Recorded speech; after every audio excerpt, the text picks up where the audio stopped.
Hello, എല്ലാവർക്കും സുഖമല്ലേ? ഇന്ന് രാവിലെ എന്താ പതിവ് പോലെ ഞാൻ മാസ്ക് ഒക്കെ വെച്ചിരിക്കുന്നതെന്ന് വെച്ചാൽ വേറെ ഒന്നുമല്ല, പല്ലുവേദന കൊണ്ട് എനിക്കൊരു ആവി, കണ്ണു തുറക്കാനും വയ്യ. അവിടെ വേദന, തൊടുന്നിടത്തെല്ലാം വേദനയെന്ന് പറഞ്ഞ് ഞാനിരിക്കുകയാണ്.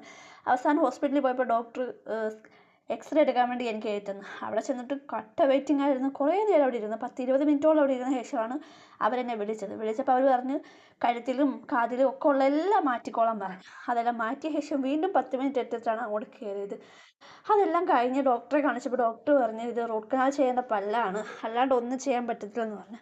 അപ്പോൾ അവിടെ തന്നെ നമുക്ക് രജിസ്ട്രേഷൻ ചെയ്യാനും പറ്റും. നമ്മൾ ഗവൺമെൻറ് ഹോസ്പിറ്റലിൽ അവിടെ ചെന്ന് രജിസ്ട്രേഷൻ ചെയ്ത് അവർ പറഞ്ഞു 8 മാസം കഴിയുമ്പോഴേ വിരിക്കത്തുള്ളൂ, അതുവരെ വേദന സഹിക്കുമോ, വേദനക്കുള്ള ഗുളിക കഴിച്ചുകൊണ്ട് അഡ്ജസ്റ്റ് ചെയ്യാൻ എന്നോട് പറഞ്ഞു. 8 മാസം ഞാൻ എങ്ങനെ സഹിക്കില്ലയോ എന്നൊന്നും എനിക്കറിയത്തില്ല. എന്തായാലും ഗതികെട്ട് കഴിഞ്ഞാൽ ഞാൻ ആ പല്ല് എടുക്കേണ്ടി വന്നു കഴിഞ്ഞാൽ എടുത്തു കളയുന്നതിൽ ചെയ്യുക, അല്ലാതെ എന്ത് ചെയ്യാനാ? വേദന എത്രയെന്ന് പറഞ്ഞാൽ നമ്മൾ സഹിച്ചുകൊണ്ടിരിക്കുന്നത്. ഗതി കെട്ടാ പശു പുല്ല് എത്രയെന്ന് വെച്ചാൽ തിന്നുന്ന വലിച്ചെറിയത്തില്ലേ ഉള്ളൂ, അതുപോലെ ഞാനും ആ പല്ല് വേണ്ടാന്ന് വെച്ചങ്ങ് കളയും. അപ്പോൾ അത്രയൊക്കെ ഉള്ളൂ നമ്മുടെ വീഡിയോ. എല്ലാവരും കാണാൻ ലൈക്ക് ചെയ്യുക, സപ്പോർട്ട് ചെയ്യുക, സബ്സ്ക്രൈബ് ചെയ്യുക, നിങ്ങളുടെ കമൻറ്റിൽ അറിയിക്കുക. Okay, Tata bye bye. തിരിച്ചു വന്നപ്പോൾ നമ്മുടെ ടോക്ക് സ്കൂളിൽ അതുവഴിയാണ് വന്നത്. Okay, bye bye.